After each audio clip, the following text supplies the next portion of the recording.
guys. It is 1 a.m. in the morning, and as usual, I have a tendency of getting up at this time, directly or indirectly, doesn't really matter. Um, for whatever reason, but it's just part of my life. Normally it's 2 o'clock in the morning, like, and especially like three. Three is like this magical number where I like just automatically wake up.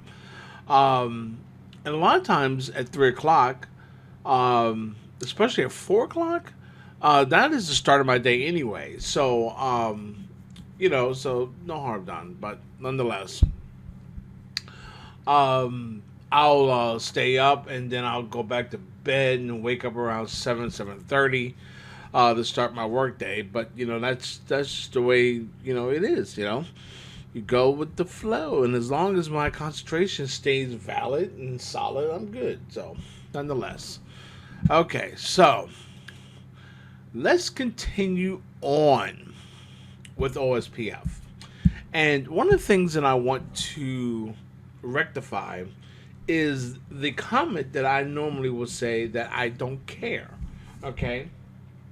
And what that really means is at the moment, I really don't care. I don't give a shit at that moment about that particular piece of information. And you will go through this throughout your entire career and your entire studies. Okay? There are just some things that you see as a minute aspect, okay? But what I don't want you to see as a minute is the purpose of these videos, okay? At the level that we're talking about, because without the basics, guys, all right, and the basics in networking is vast. I know it sounds like I used a K there, but you know, um, there's no difference in this than it is in the medical field, except obviously the major differences, right? But it's the same concept. Okay, imagine going to school for 4 years and you're still not done.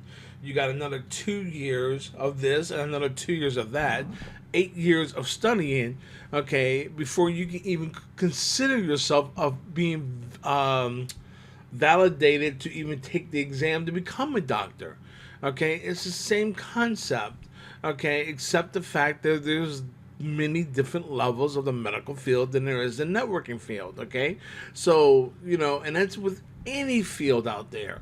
All right, so there are going to be things that you just don't care enough to discuss or worry about at the moment. It doesn't mean that that information is not valid.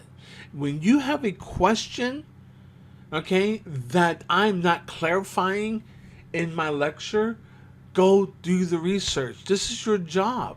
This is part of your growth. Okay? So I just wanted to make sure that me saying I don't care does not relate over to me saying to you and you comprehending the fact that it's irrelevant, because that's not the case. Okay? Okay, now let's go through our neighbor states. Now, this is an interesting story, okay? True story, by the way.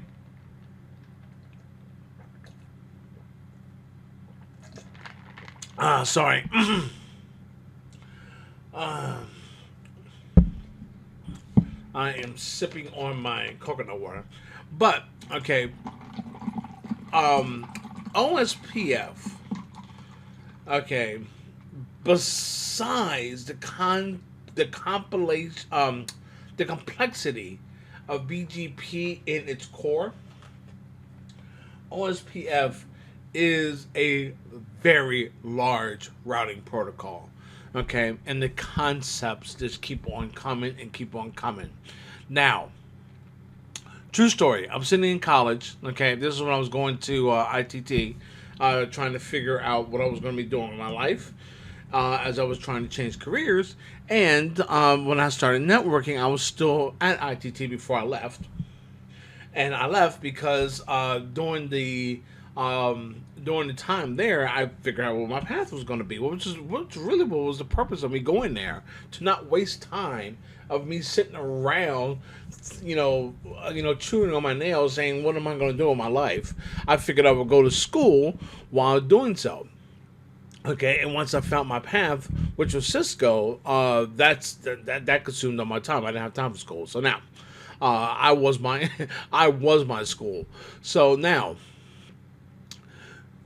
the biggest whiteboard you can picture in the classroom. Okay, and this is a huge classroom, and you got three whiteboards side by side. Okay, spanning the entire width of the wall.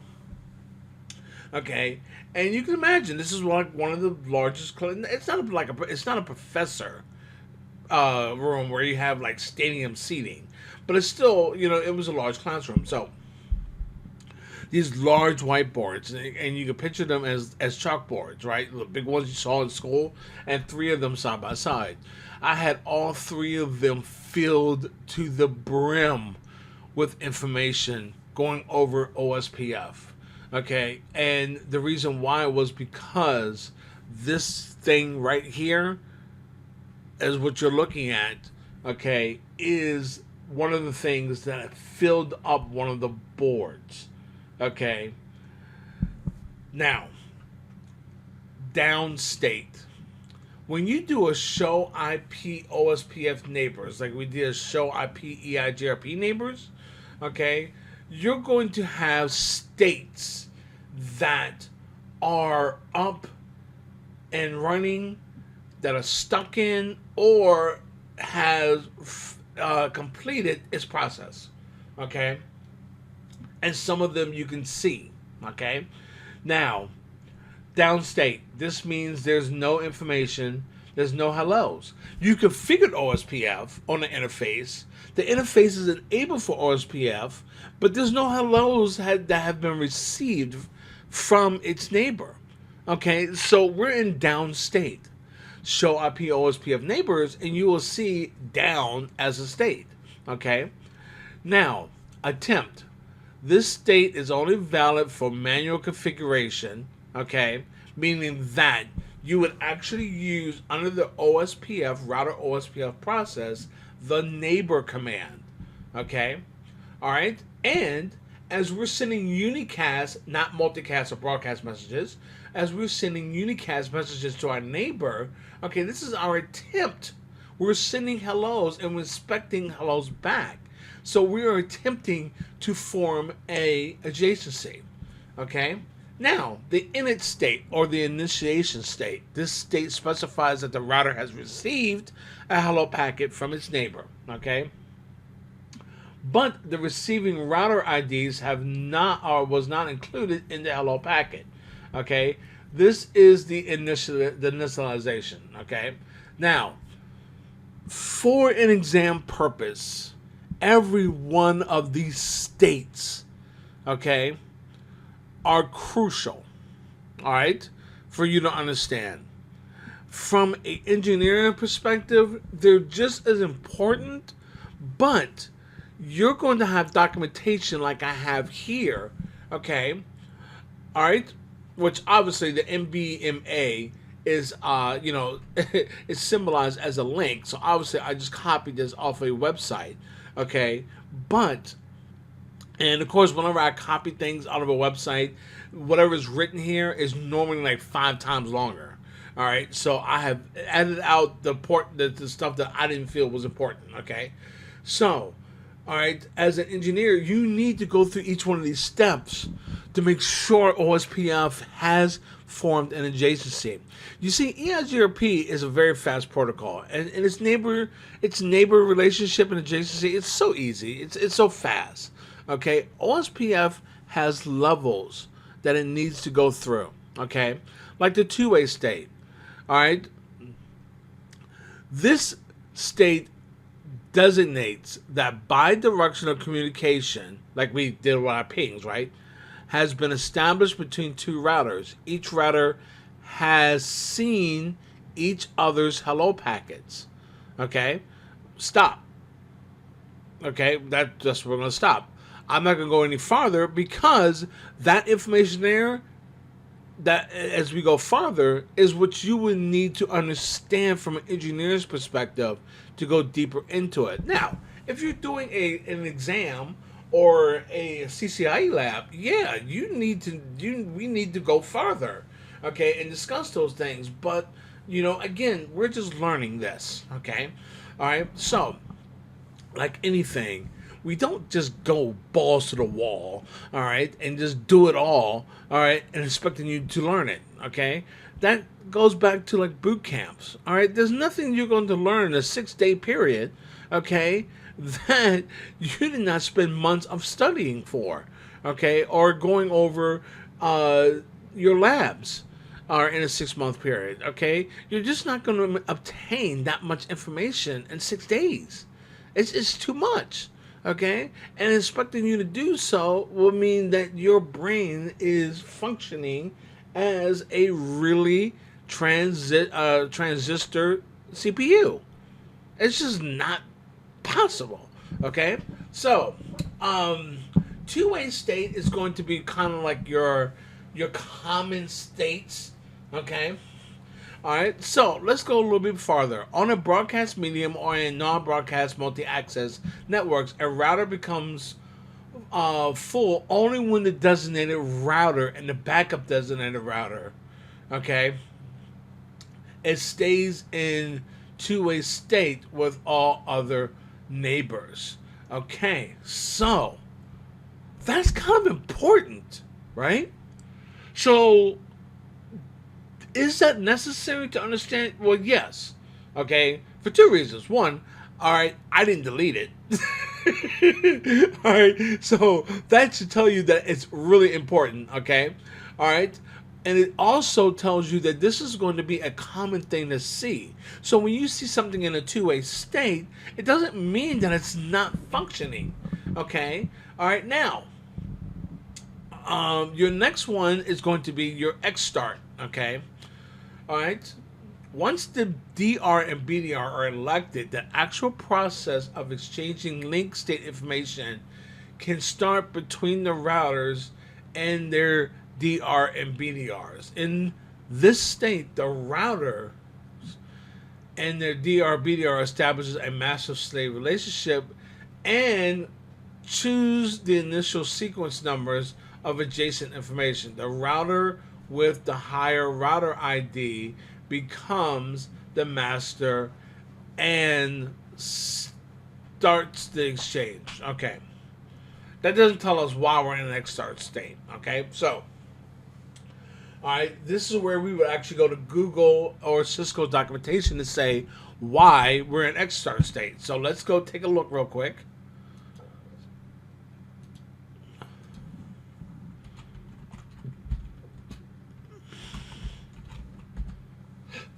All right, Cisco documentation. All right, documentation. I get the hiccups, by the way, so I'm sorry.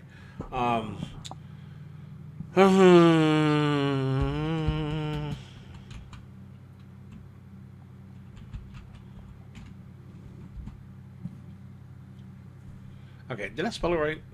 Something tells me I didn't. All right, so let's go back here. Yeah, X start.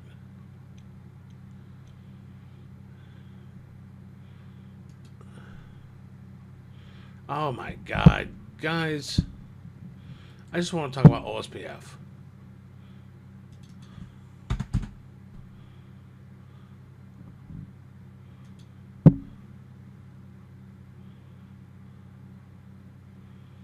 Okay.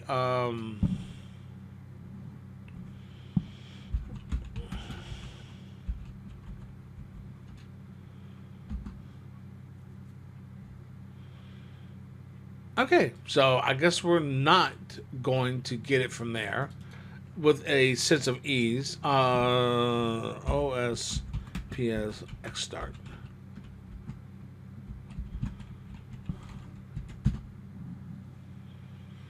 Stuck in X start. Okay, that's what I want to talk about. Okay, so now we go through here. All right, after two OSPF routers established bidirectional and complete DR and BDR elections, which we'll talk about, just not right at this moment. The routers transition in an X-start state. In this state, the neighbors routers establish a primary subordinate relationship and determine the initial database descriptors DBD sequence to use in the packet exchange. Okay? All right, so you have to go in deeper. All right, like this one that says the problem occurs most frequently. Okay, there we go. That's what I was looking for. The problem occurs when the maximum transmission unit settings for the neighbors do not match. Okay, so what does that tell you? If you gotta have NTU matching, and and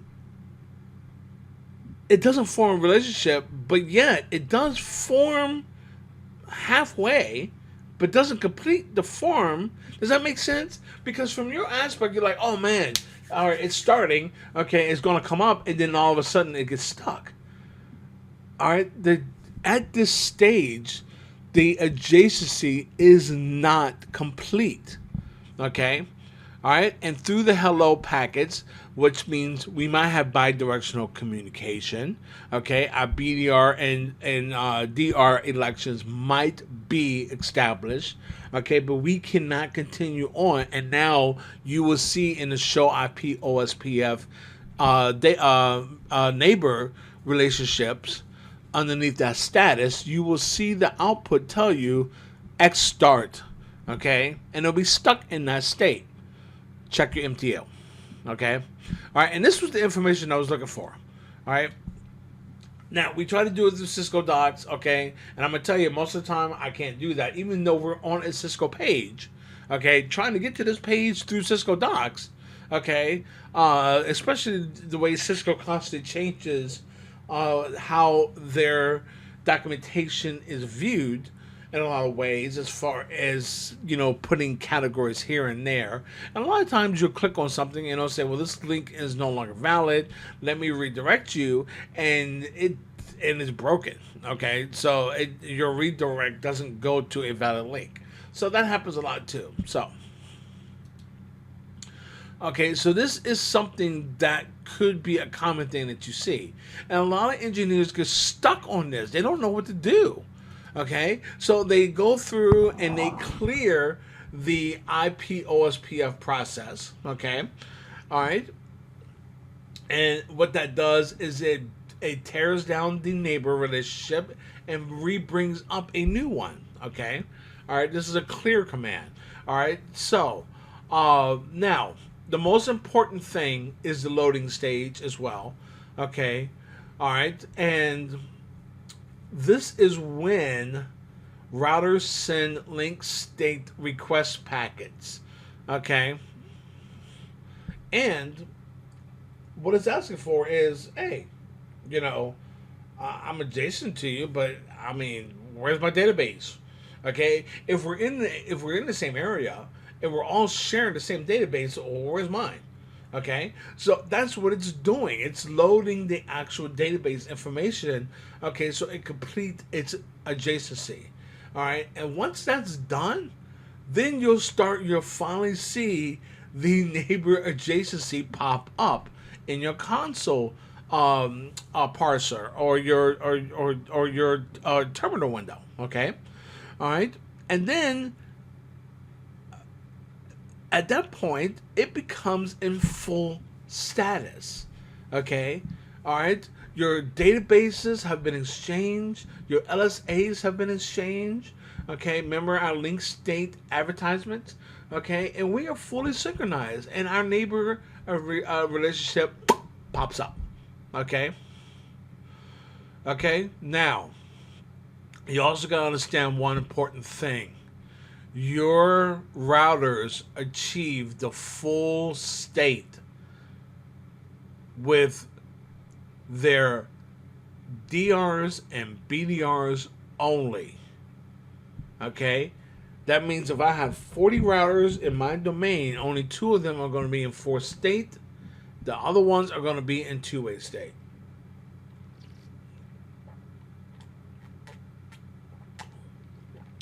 Sorry about the noise, but the cup is it's a large yogurt cup, like those large yogurt cups you get for like plain yogurt. Yeah, I drink out of those. So it's kind of hard with the ice at the top and all that stuff to get the liquid out without spilling it all over myself. It's got such a wide opening. So okay, guys, you can't get around this. I'm sorry. These states, you cannot work on OSPF without knowing this. All right? Okay? So, sorry.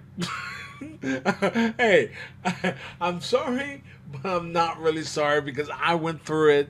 Okay? And I'm going to tell you, when you have information like this, let's go back.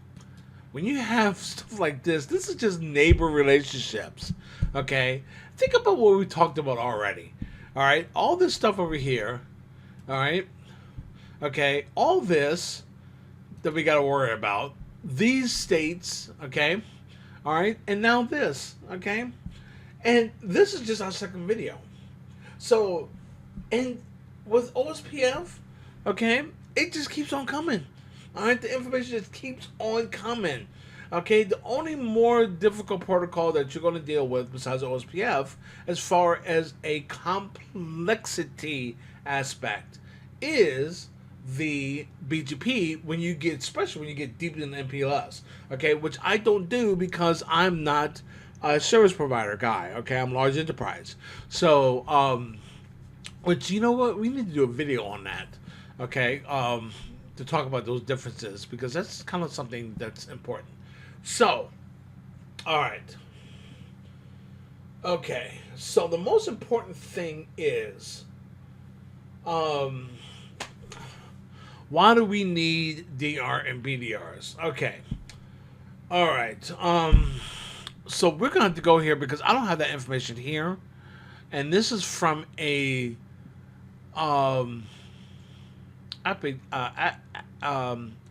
academic perspective.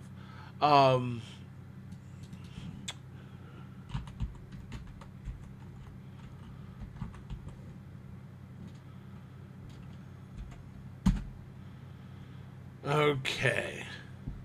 All right. So you know what?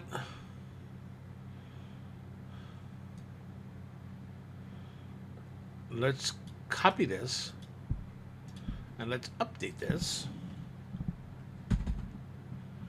Boom. And let's get rid of where it's from. Okay. And let's...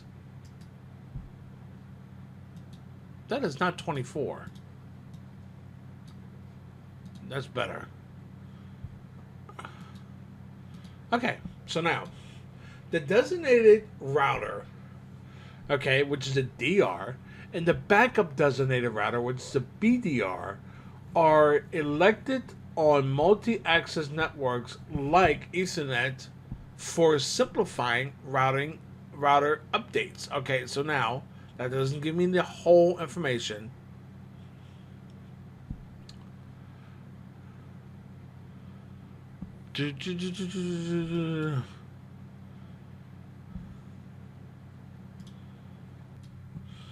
Okay, sorry about that. Got distracted.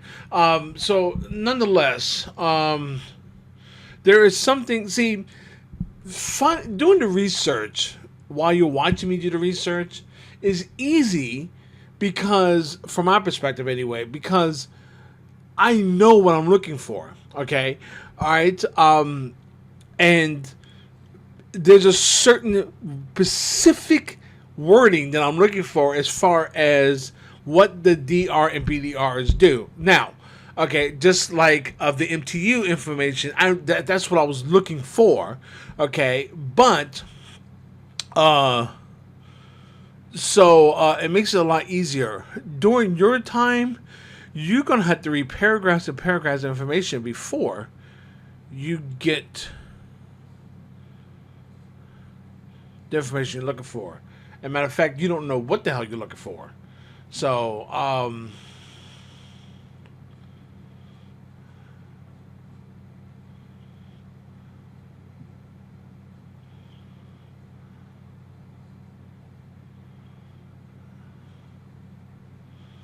okay, so no, I did not find it. So let's see if we can find it here. That's probably not. See, and this is a forum. Okay, so let's see what it says. You know what? Screw it. Let's actually go take a look at an RFC.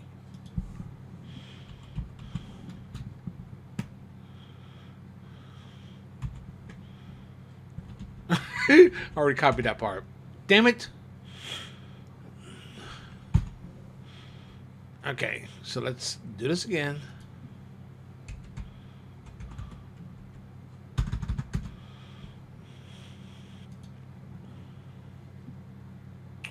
Okay, I think this is just OSPF. Okay, let's see if we talk about the DRs.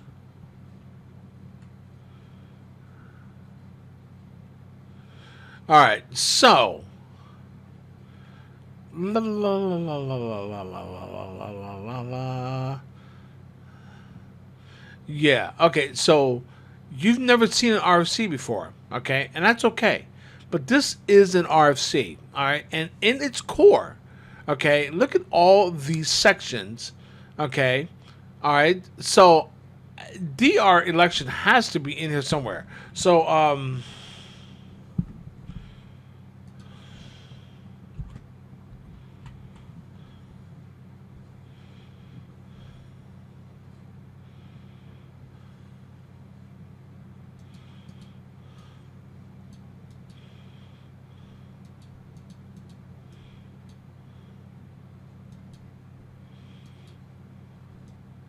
there it is.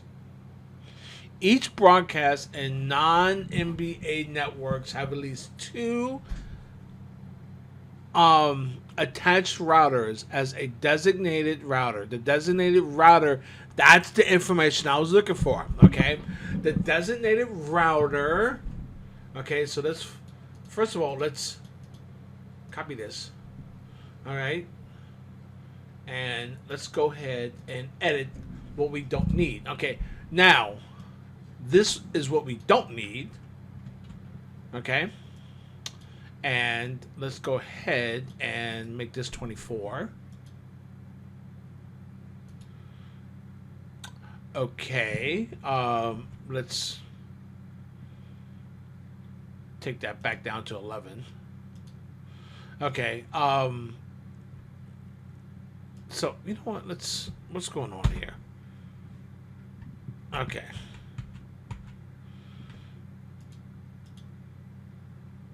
We are overlapping here. Okay, there's my problem. So let's bring this down. Bring you up. And first of all, let's bring you over here.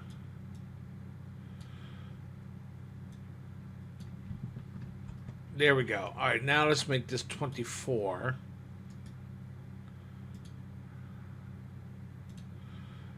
Okay, and let's clean this up a little bit here.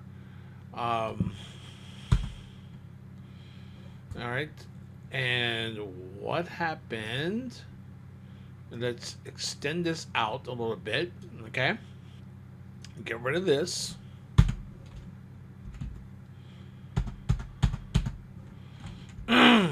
There's another day in the office. Okay, and now let's go ahead and copy this. Actually, let's go ahead and cut it. All right, to get rid of that confusion there. Now let's go ahead and read this, and let's see what's important. Okay, routers generate an LSA for the network and has other special responsibilities in the routing. In the routing of the protocol, the designated router is selected by hello packets. The designated router concept enables a reduction in the number of adjacencies required on a broadcast or NBA or in non-broadcast multi-access. So first of all, let's clean this up a little bit.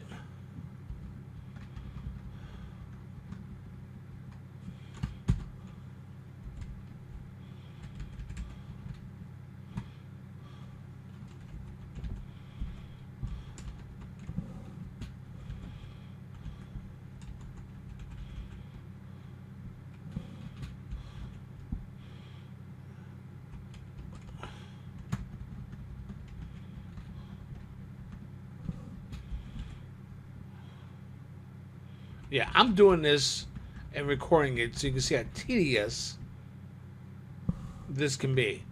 Okay, and to show you, how I do my stuff.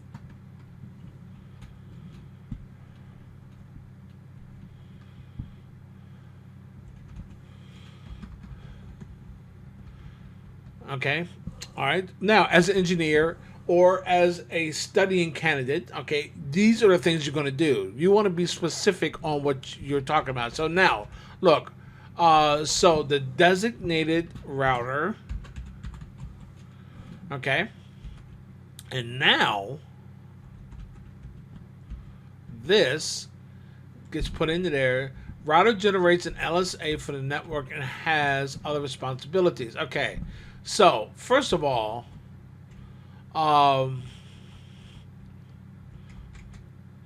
we don't need this part. Shift, Kyle, shift.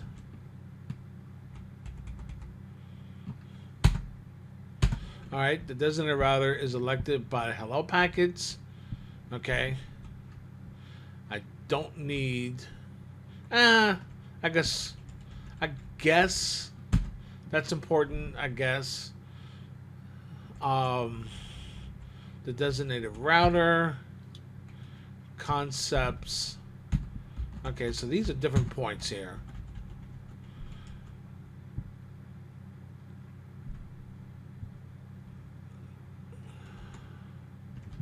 Reduces.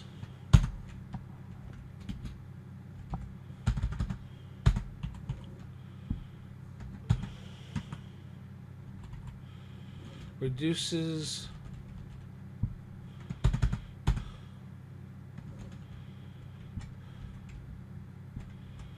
Okay. Oops. I keep hitting the cap key instead of the shift key. I really hate the placement of that caps key. A lot of times I disable it, which I'm probably going to do on this PC as well. All right, so the designated router reduces the number of adjacencies. This in turn reduces the amount of routing protocol traffic. Okay. Don't want to do that, so Control Z. All right.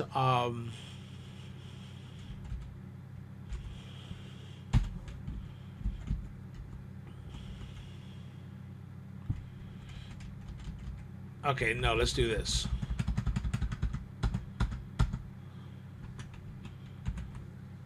Damn it. Fat finger and everything. It's a new keyboard, by the way. The number of adjacencies and reduce the amount of routing protocol traffic and the size of the link state database. I don't know why it changes the size of the link state database. That's kind of new to me. But hey, you never stop learning. Okay, so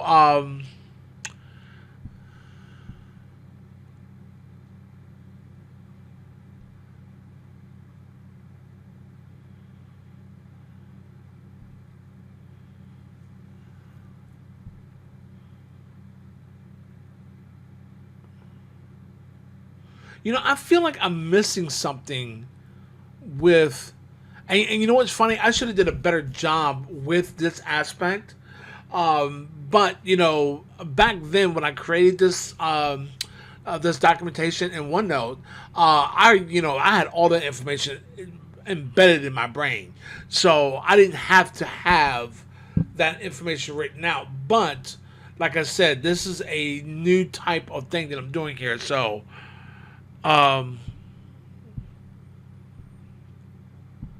okay, this might be it. All right, so let's go ahead and copy this. All right, and let's see what this says. And we're going to go back in here, and we're going to come down here and paste this new here. All right, and 24, and let's go back over to here.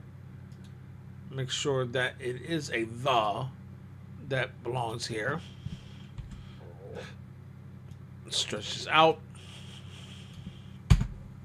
The designated router concept has been greatly enhanced to further reduce the amount of routing traffic required. Okay, so first of all,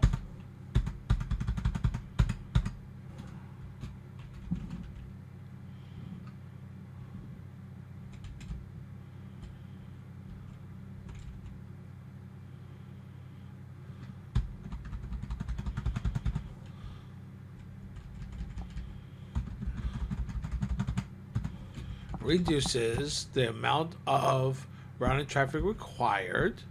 Okay, let's bring this up here.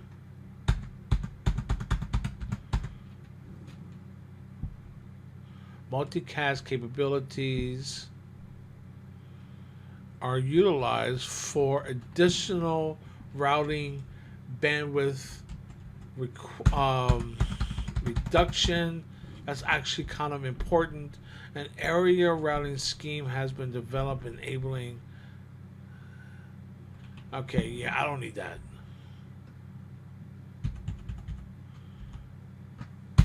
Okay. All right, so that's important, and we're missing one thing here.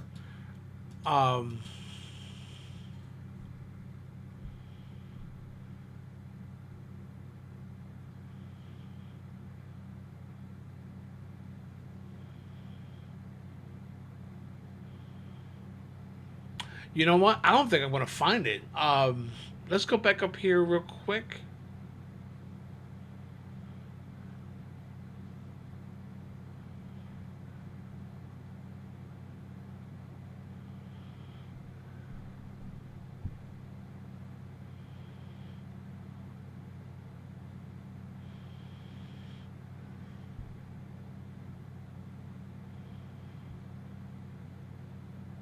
Okay.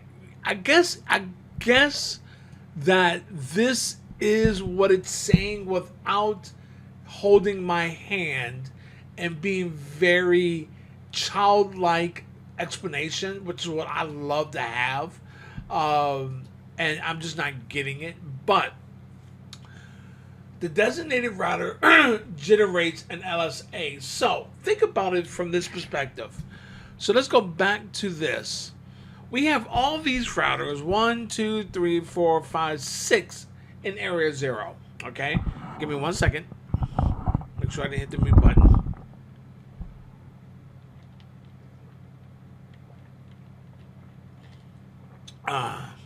See, there was no ice in there, so now that drink was a lot easier and more efficient. So now, okay, so we have all these routers in here, okay? All right, because we're in a broadcast domain, all right, based on the hellos, okay, coming back and forth, one of these routers is going to be designated as the designated router, meaning that anytime any one of these routers, let's say this is a designated router, this bad boy right here, okay, do I still have paint up here? Okay. So let's go ahead and circle this one. This is our designated router. Now, anytime one of these routers decides that it wants a copy of the database, it's going to communicate with the DR. Now, remember those two addresses, the 224.0.0.5 and 0.0.6, which I thought it was 10, which was actually RIP. multicast information, okay, which will be RIP's version 2, I believe, as far as the multicast address being used, but that's irrelevant. Now, think about why we have the DR and the BDRs, and the DR, the designated router, and the backup designated router, okay, which we'll say this is the backup here. All right, these two routers, first of all, the backup is used as when the DR goes down. Now, if the DR dies, the backup DR becomes the DR, and then a new backup is allocated. Okay, now, but here's the thing. Imagine that all our requests for LSA's information goes to one router instead of it going out as a broadcast message and everybody coming back to give that one router, okay, the information that it needs. So if this router here, and we'll actually kind of have a square here, he wants the database.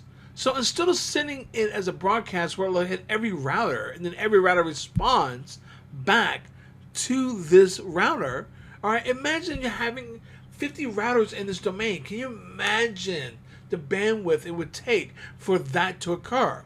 Or we can actually communicate on a multicast address, okay, and the only two that are going to get that out of all 50 routers is going to be the DR and the BDR, okay? Does that make sense?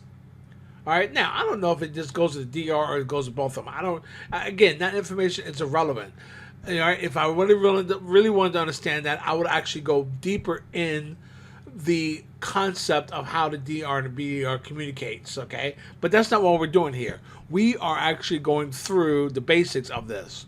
All right, so that means anytime something happens, like a link goes down, something changes, a parameters change, okay, that information is updated to the DR. And then the DR will update its database and send out its database to everybody else. Do you not see how this mitigates the bandwidth routing protocol traffic that it was saying in the information? Because that's exactly what it's doing.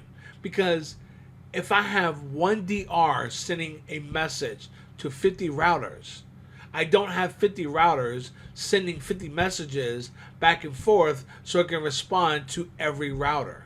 Okay? Now, it's not going to be that detailed, because what's going to happen is router 1 is going to get a broadcast address. Okay, now again, that's not how it works. We just explained how it works with 224.0.0.5 and 00.6. But I'm saying if it was the other way around, router 1 would get the broadcast for the update information, and it will send it out, hopefully back as a unicast. Okay, all right. But in this way, we only have a one-way communication between us, all the routers in our area, communicating with the DR and the BDR. Okay, all right.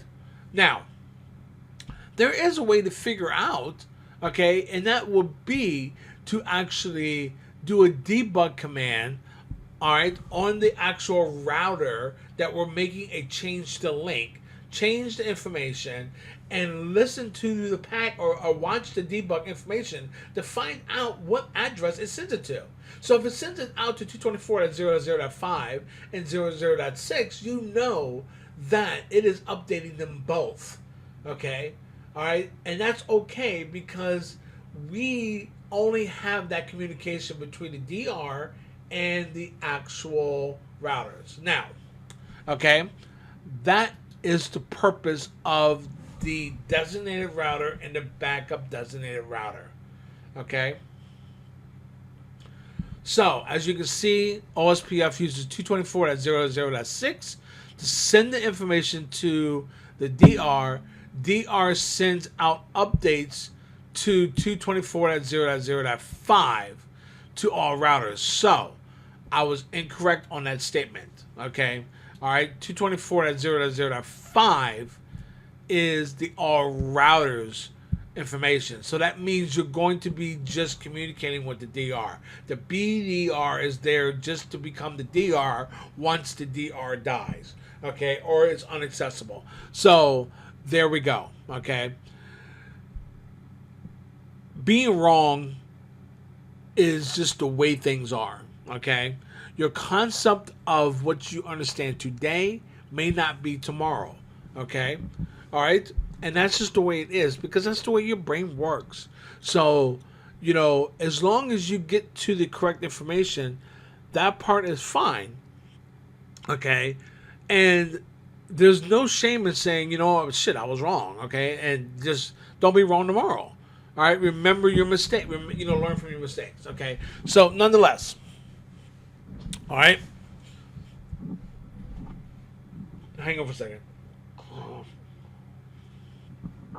Okay, so as a expert in my field, okay, and a subject matter expert, okay, these are things that I don't like to talk, to call myself on a regular basis. It's not that I don't like it; it's just I just don't.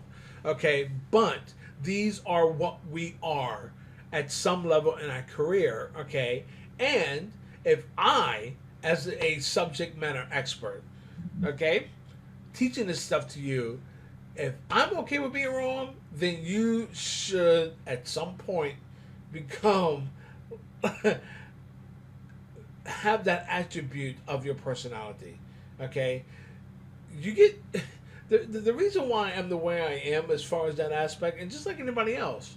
Okay, all right, I'm always wrong more than I am right, so I appreciate when I'm correct. Okay, and being wrong is just a byproduct of being human. So it doesn't bother me. It's not a aspect of failure or an aspect of disappointment. Okay? Because how can you be disappointed in something that happens all the time? I mean, eventually you just get used to it and you're just like, who cares? Okay? So, I'm glad I read these two statements because I was actually giving it to you, in the wrong way. Okay, so as usual, be strong, be determined, be Cisco, and I'll see you guys on the next one.